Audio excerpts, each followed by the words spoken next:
আছে এই দিক। হ্যাঁ, সার সার তৈরি কত সুন্দর জায়গা।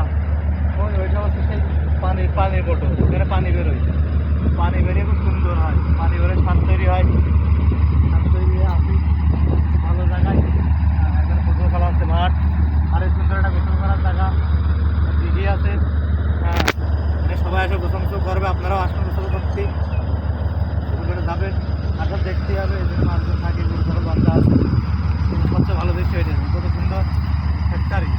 সাধারণ পাবলিক যে সারটা পায়, সার এখানে তৈরি হয়, এখান থেকে ইউরিয়া সার তৈরি হয়ে বাংলাদেশের বিভিন্ন জায়গায় চলে যায়। দেখালাম